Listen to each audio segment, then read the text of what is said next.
Okay, now this program, seems to focus a lot on Nigerians in diaspora. How much impact will it really make on diaspora Nigerians? Thank you very much. When you talk of diaspora, if you go to other countries, there are records of their citizens or whatever they are doing. If we have records of Nigerians in diaspora, our foreign reserve will not be 40 billion or 46 billion at the moment. If you pay an Asian 1 naira, before you know 70 kobo is in New Delhi.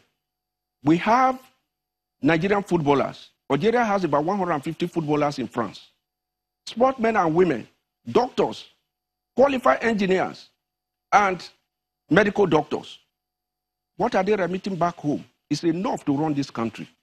So there's now the link for foreign affairs to now put a program in place, vis-a-vis work hand in hand with the Ministry of Trade and Ministry of Finance, that even Nigerians in diaspora are based on our own constitution and all that, 1% of whatever they get is made back to this economy. Within 1 or 2 years, this economy, our foreign reserve will be tripled.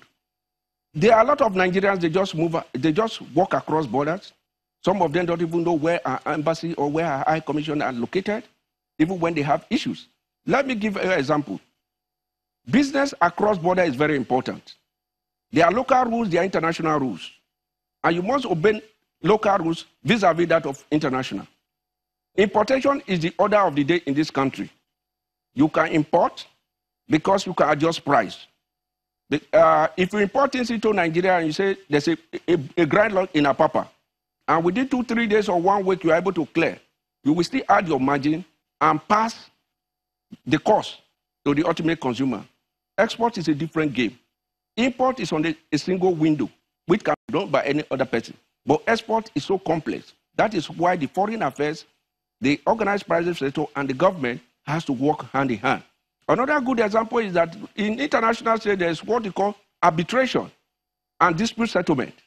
A man who does not know what is called bill of lading, or who has never opened an LC, and the only thing he believes is commodity shunting, great business or smuggling, if he has problem outside this country, who protects him?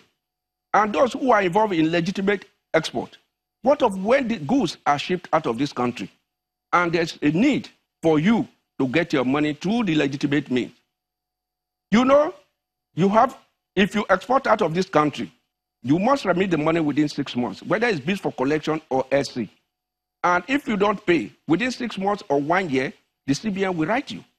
And after 2 years, they will deal from importation and exportation.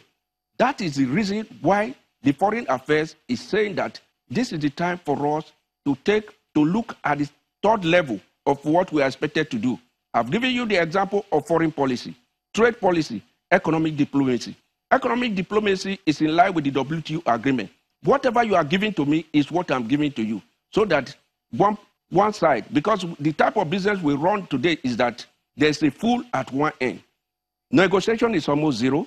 Most of the things leaving this country are not packaged or designed in such a manner with importation. Okay. We still carry things out of this country. In Ghana must go with sellotape. These are things that we get out of this country, absorb moisture, you have aflatoxin, you have toxics, and all that. At the end of the day, it's wasted.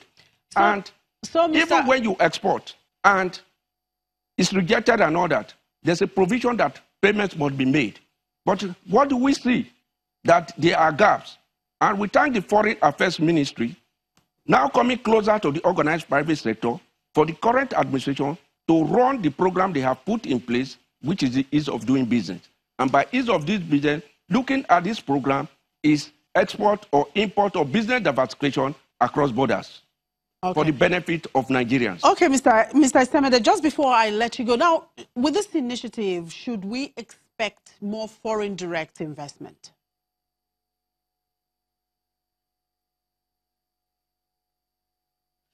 More foreign direct investment. I was asking, yes. With this initiative, should we expect more foreign direct investment? Yes. From what we have seen, I've given you a scenario. There are 4 levels of business. The first one, the farmer the solid mineral or petroleum, which is known by Nigerians.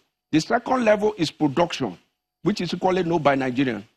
The third level is organizing trade fair, trade missions, going to other countries or within this country to sign agreement. The last level is now using, because business is like a relay. First leg, second leg, third leg, and the fourth leg. The last one is the foreign affairs.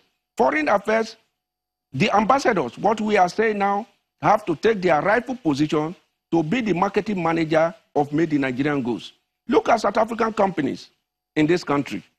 Who is running those companies for them? They are South Africans. Who is running the businesses owned by Indians, by Chinese? So what we now want to do is that if we have a big company like Dangote and all that, there's a market in Libya, there's a market in Kenya, there's a market in Ghana and all that. We now begin to use Nigerians. Even if we have to give them on bid for collection basis, the embassy is there because there are countries where you get consular invoice. You don't necessarily have to come home.